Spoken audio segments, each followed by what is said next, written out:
Hello, welcome back.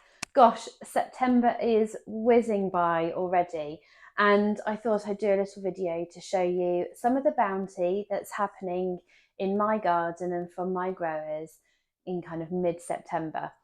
I've just got back from holiday and I was a bit worried because the first kind of cold night was forecast and I was worried about all the dahlias I left behind. But I got back and they were still putting on a phenomenal show. So I thought today I'd cut some and show you how to use them in an arrangement. So I've got the little brass bowl, little gold bowl that I'm using, and I've just got my pin frog in here that I've stuck down with some Oasis Fix. These are great because they're reusable mechanics, so you can use them time and time again. And I thought that we'd just do a bit of a celebration of dahlias before the frosts get them finally. And there's a few that I've planted. Now, I don't know all the names. I'm a bit of a rebel gardener. I don't label anything. I just kind of buy what I think is going to look nice in terms of colours. I do know a few of the names, but not all of them. So we've got the Cafe au Lait, which is this one here, probably like one of the most iconic dahlias of the moment. That lovely kind of soft, peachy, whitey, creamy colour going on. We've got some Linda's Baby. I think these are Chat Noir, but I just love that kind of deeper tone. I'm quite into that at the moment. And we've got some Cornell Bronze as well, which is the lovely orangey. Got some here. The lovely orangey pom-pom dahlia too, which I just love that kind of colour combination going from lights to deeper colours. And then we've got this one, which I think is called, or pronunciation, the Belle of Barmina. This one's kind of on the edge of going over really, but I had to pick her because, I mean, just what a phenomenal colour dahlia. But also to show you that actually it's quite nice to have dahlias at different stages when you're arranging. Not all of them have to be petal perfection. You can use them at different stages to get kind of a more natural garden look. So I will top this up with water when I finish, but I'm going to keep it dry actually while I'm arranging. That's just because of practicalities of videoing it. So what I'd say, if you're making this at home, put your frog in, put your water in, and then arrange your flowers. All of these have been conditioned, so that means that I've cut them and they've been sitting in deep water for around half a day to a day, depending on when I cut them. And I try to cut in the morning if I can, just because the heat of the day is not on them. So it always just makes sure they hold a little bit more hydration. It's not always possible. That we're not petal perfections here. So if you need to cut in the middle of the day, you need to cut in the middle of the day. The main thing to do is when you arrange with your dahlias, just give them a fresh cut. So about a 45-degree angle and a little cut off the bottom before you place them in. And the pin frog actually just holds the stems in place. Now, I haven't planned this out, so I have no idea what it's going to look like. And actually arranging when normally I'd arrange with this facing me, but obviously then you can't see what's going on. So I'm trying to do it at a bit of a sideways angle. So it's all a bit of a see what happens, see what it comes out looking like. But sometimes those are the best arrangements. Sometimes they're not so good, but we're going to say this is going to be a positive one. Now, for me, dahlias are obviously massively in fashion. It wasn't always the case, of course. There was quite a few years where they were completely out of fashion and were considered too much of a garden plant. The fashion changes, obviously, and we're now in a place where they are really, really prized, and everyone's growing dahlias now. It's one of those garden flowers that's just so easy to grow, so easy to look after. And I'm thinking that I just want to do a bit of a celebration of colour and shape, and I'm just slotting them into my pin frog. And I'm actually not going to be too precious about this, because if you think about dahlias in the garden, if you've got a dahlia bed, then they're all different heights, they're all different colours, they're all mixed together, they're all just doing their thing. Maybe I'll take that one down a little bit and have it almost sitting right on the edge.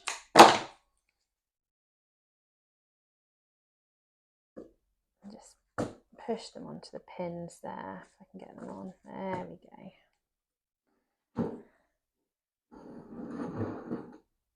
And then I'm going to use some of the buddy bits. So often I'll cut a dahlia that's got a few different stages of opening on its bloom. So you might have some with some larger flowers, and you might have some with some buds. So I'm detangling them from my vase.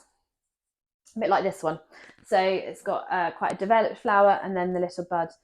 And I just love when they look like that, because the buds open, the main dahlia starts to fade a little bit, but then the buds kind of start to open up, and it can be a real celebration of how plants look in the garden, which is what I love.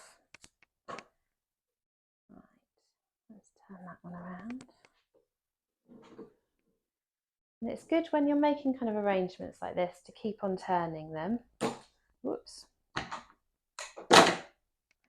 So you can see what they look like from different angles. And I'd love to know in the comments if you have a particular favourite dahlia that you like to use, or that you've grown this year that you've completely fallen in love with. And I'm just going to work on my arrangement. So I'm not kind of thinking too preciously about where I put them, as I said. It's more about a celebration of the different shapes and the different looks that you can get with your dahlias. And I don't think I'm going to use any greenery in this, which is unusual for me. If you've seen my other videos, then you'll know that I'm like a big fan of greenery, and garden greenery in particular. But for this arrangement, I think the leaves, the minimal leaves that we've got in the dahlias are kind of enough. And actually I probably need, I'm still not quite happy with the placement of this guy here. So I might just move that, have that coming through. It's quite a difficult skill to just use the frog and the dahlias and not any kind of supporting stars. And it's difficult to get your arrangement looking 3D. So all I'd encourage you to do is, if you're going to give this a go at home, just have a bit of a play and see what you can create. And you can always move them. That's the great thing about a pin, is that you can always move your flowers about a little bit. It doesn't damage them too much. So I'm going to go in here.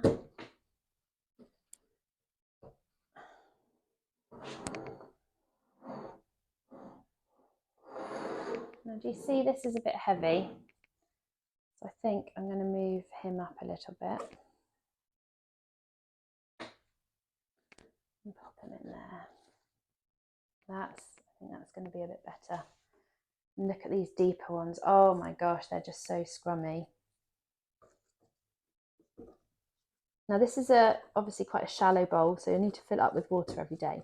You could use this technique in a wider bowl, which would work really, really well. I definitely recommend, if you've got like you could almost like use like a little soup tureen or something like that, to kind of create the look that you want. Then you can fill it with a little bit more water. You could use 2 frogs if you had something quite wide. But you don't have to. And then this one, some of these, as I said, are a bit faded because I've been away. I haven't managed to catch them at all of them at their ideal stage. And I'm thinking about where I'm going to put this as well. So I'm doing an all-around arrangement, but it might be that you have something that sits against a wall, so you don't need it to go all the way around. You can have it that it's just a one-sided style arrangement. Let's just unhook those. And I think we're kind of getting there. I'll show you. I'm doing a bit in the back now.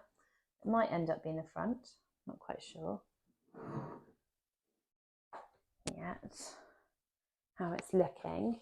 So I think we need a few kind of further in and a few kind of darting out as well, because that's how dahlias grow. I'm thinking about when I'm arranging them and when I'm placing them, I'm thinking about what they look like when I pick them. Are they all facing the perfect direction? No, absolutely not. Are they different lengths, different heights, different stages? And that's what I want to recreate with this arrangement, because that's how they look in their kind of natural habitat. Now I did pick a few cosmos as well, but as I said, I want to really just focus in on the dahlias and really showcase their beautiful nature at this time of year.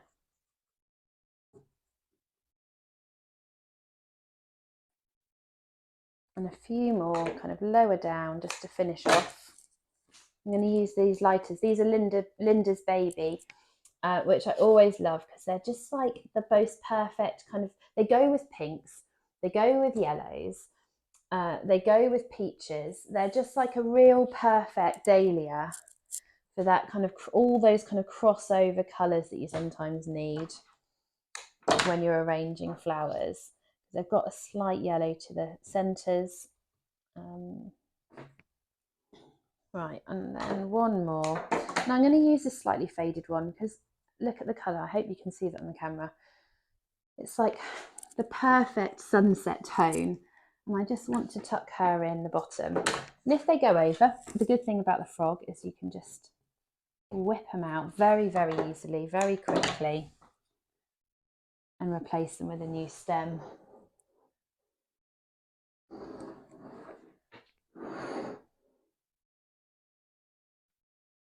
You could do this on like a lazy Susan or something that spins round would make life a little bit easier, because then you can see it from all angles. I'm just adding in a few fillery bits now, just to make sure everything's sitting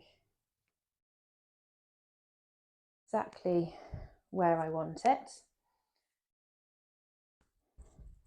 And I'm just thinking about the colour. So I've got quite a lot of like dark in one area, and I'm always thinking having one more dark through the side here will just bring everything together. I just need to get the placement of that right.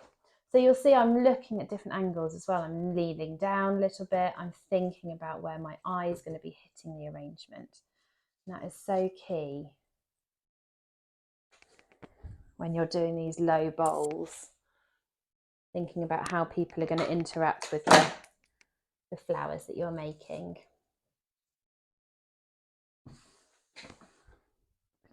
Right, and I think there you have it. That's definitely the front. That's definitely the stronger side. I always find that with arrangements, you always have a slightly stronger side. But there we go, a little bowl arrangement. Very simple to do at home.